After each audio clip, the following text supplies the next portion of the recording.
भगवान जी, इस बार हल्दी की बुआई कैसी हुई और प्रोडक्शन क्या रहा? नमस्कार।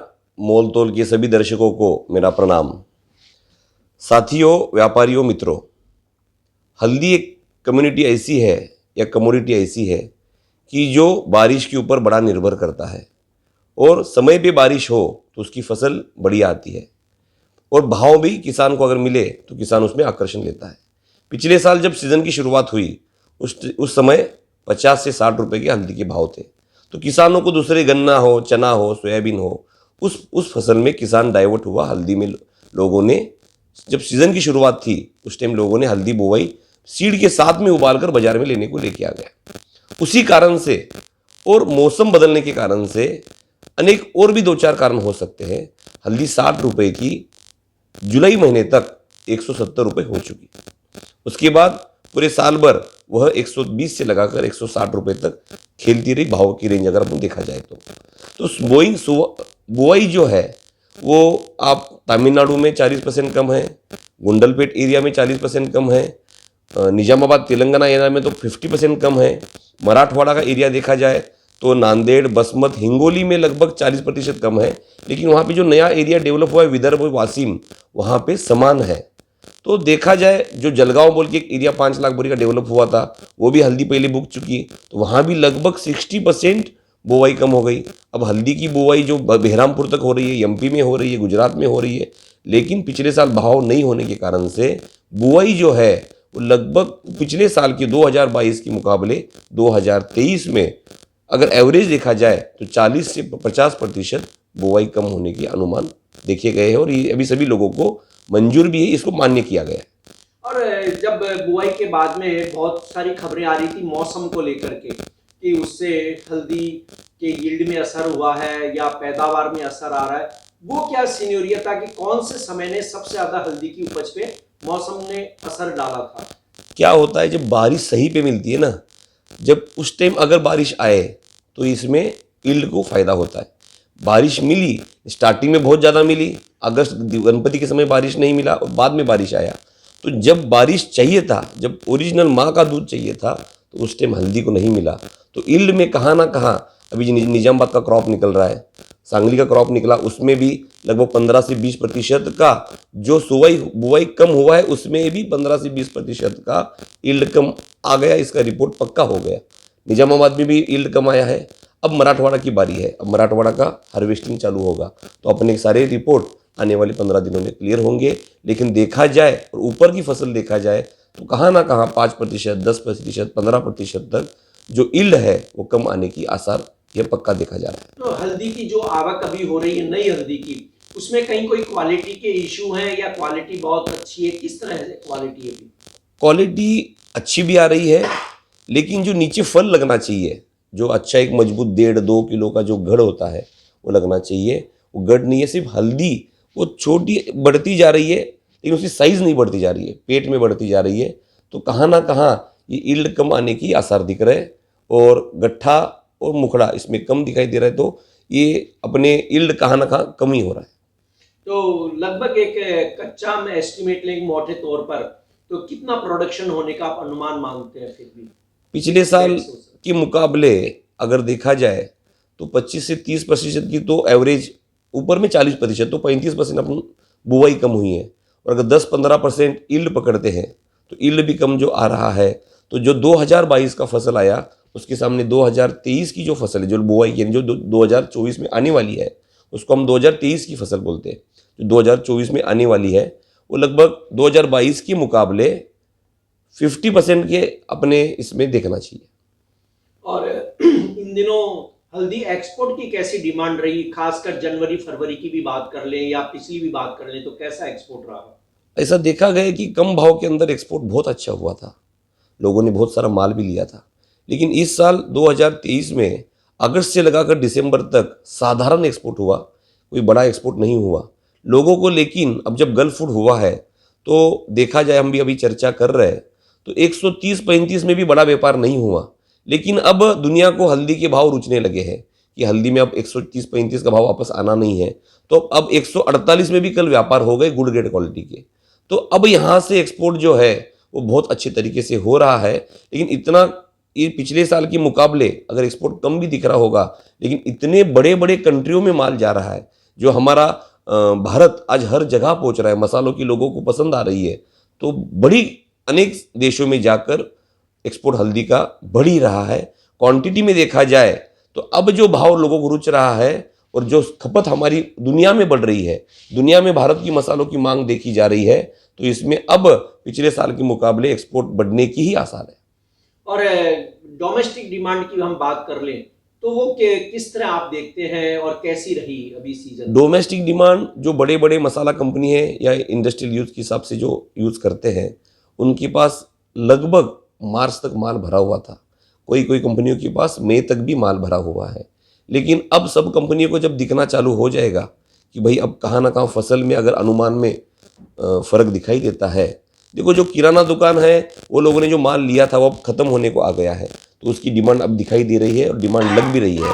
लेकिन जो अब पुराने माल कम भाव के स्टॉक पड़े हुए थे वो तो ख़त्म हो जाएंगे। और मसाला कंपनियों की जो तकलीफ थी कि जो माल बिक रहा था कम भाव का माल, तो उनको बढ़िया भाव नहीं मिल रहा था। लेकिन अब पूरे भारतवर्ष में सभी का माल, पाइपलाइन हो, किराना मंडी हो, इंडस्ट्रियल यूज़ हो, मसाला कंपनी हो, सबके नीचे के भाव के माल लगभग समाप्त होने के कागार पर है।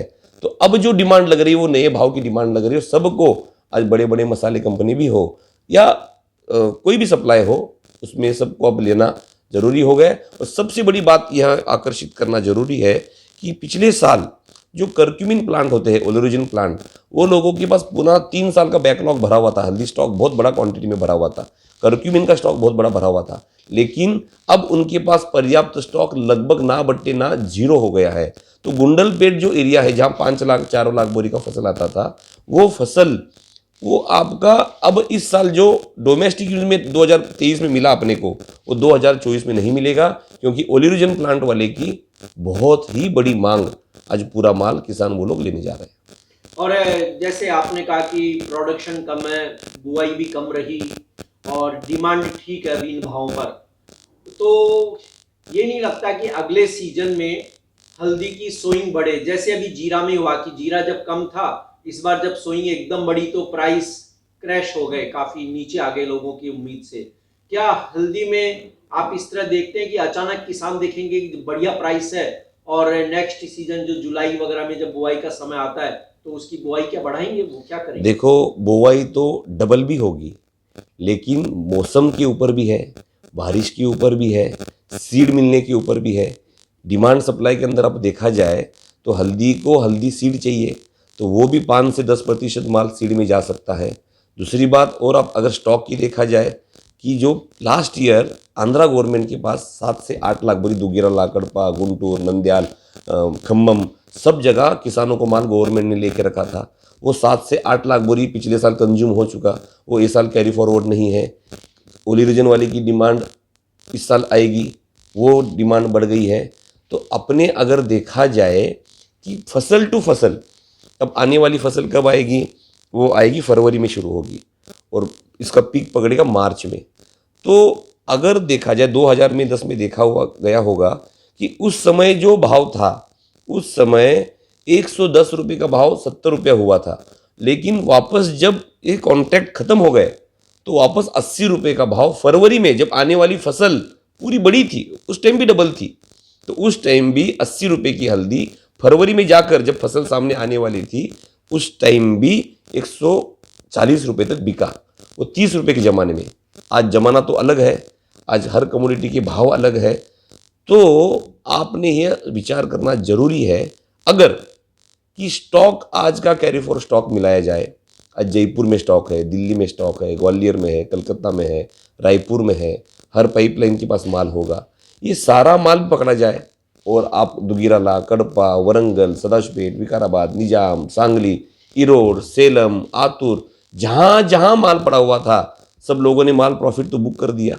अब ये भाव का स्टॉक तो कोई विशेष करेगा नहीं, और जो भी स्टॉक पड़ा हुआ है वो बहुत ही मजबूत हाथों में है, जिनको खुद के कंज्यूम के लिए चाहिए या उनका लक्ष्य कुछ बहुत अलग हो सकता है। तो ऐसे लोगों के जो पास स्टॉक पड़ा हुआ है, तो वह स्टॉक जीरा की स्टोरी अपने इससे नहीं जोड़ना चाहिए, क्योंकि जीरा में इंपोर्ट भी होता है।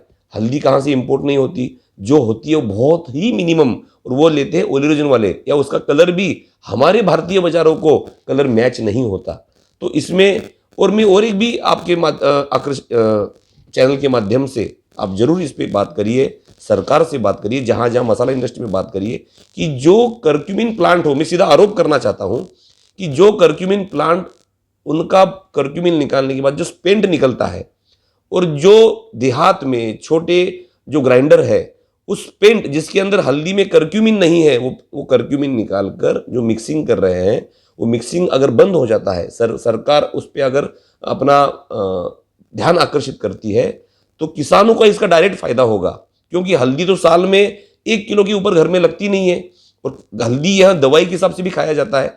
तो अगर ये विष जो कर्क्यूमिन कंपनियां बेच रही है भारत में, भारत की तबीयत खराब कर रही है, भारत में कैंसर ला रही है, तो सरकार ने इस कर्क्यूमिन कंपनियों के ऊपर कार्रवाई कर कर अपनी किसानों को भी फायदा होगा, व्यापारियों को फायदा होगा, और मेन हल्दी का जो उद्देश्य है इम्यूनिटी बढ़ाने का, वो उद्देश्य भी पूरा होगा। तो आप जरूर इस पे काम करिए, जिससे किसानों को भाव भी मिलेगा। लेकिन जो आपका मुद्दा था कि भाव क्या होगा, भाव जो होगा आपका, वो आज 145 से लगाकर 50-60 रुपए की आदत अब सबको लग चुकी है। अब आने वाले समय में जब लोगों को मालूम पड़ेगा कि तेलंगाना का सप्लाई कम होते जा रहा है, महाराष्ट्र का सप्लाई कम होते जा रहा है, गुंडलपेट की हल्दी खत्म हो चुकी है, तमिलनाडु का सप्लाई मिलने वाला नहीं क्योंकि क्रॉप वहाँ कम है, तो बचा कौन सा सेंटर? सिर्फ मराठवाड़ा। अब मराठवाड़ा भी पिछले साल 40-45 का क्रॉप आया था, अब ये साल लोग बोल रहे 20-22 लाख का क्रॉप आएगा। तो 20-22 लाख के क्रॉप के अंदर किसान भी माल रुकेगा, व्यापारी भी माल रुकेगा, कैरी फॉर स्टॉक भी रुकेगा, और कहाँ बारिश आगे पीछे हो गई, अल नीनो का प्रभाव आ गया क्या, ये सारे बहुत सारे फैक्टर है। तो हल्दी की जो स्टोरी है देखा जाए तो ये बहुत अलग तरीके से स्टोरी है, इसको जीरा से ना जोड़ा जाए। हल्दी यह सोना बनने के कागार पर दिख रहा है, वो है डिमांड सप्लाई के ऊपर, ना कि हम इसको जीरा मानते हैं। डिमांड सप्लाई को देखकर हल्दी में 150 रुपये की मंदी लगती नहीं है, लेकिन भविष्य इसका ओपन द स्काई, यानी हल्दी का भाव क्या बनेगा वो हमारी पीढ़ियों ने नहीं देखा होगा, ऐसा भाव बनने के सही में आसार है। तो ऐसे में क्या किसान जो अब मार्च से आवक बढ़ने लगती है, किसान क्या करेगा? कि मतलब वो रोक रोक के बेचेगा या अपनी उपज को आते ही बेचेगा? क्या रणनीति देखो किसान के लिए होनी चाहिए? किसान के लिए आप क्या एडवाइस देंगे कि किसान को करना क्या चाहिए कि जो हम ये कहते हैं कि भाई किसानों की आय बढ़े?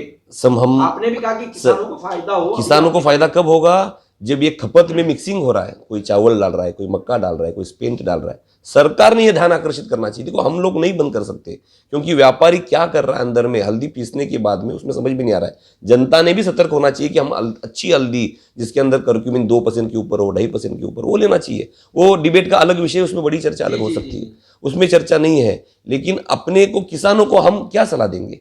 किसानों ने अपने अपने हिसाब से काम करना चाहिए, और हर एक व्यक्ति अपने को जो मन को लगता है वही काम करता है, वही करना चाहिए।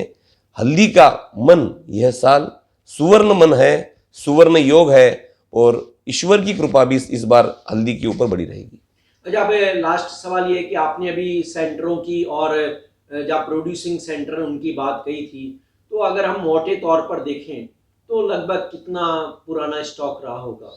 पुराना स्टॉक आप देखा जाए तो जनवरी एंड का गिना जाता है, जी। लगभग 25 से 30 लाख बोरी तक का पुराना स्टॉक इसमें जरूर दिख रहा है। आप प्रति बोरी कितना मानते हैं? 60 किलो, 50 किलो? 55 से 60 किलो। 55 से 60 किलो। जी, बहुत बहुत धन्यवाद भगवान जी आपका। धन्यवाद, नमस्कार।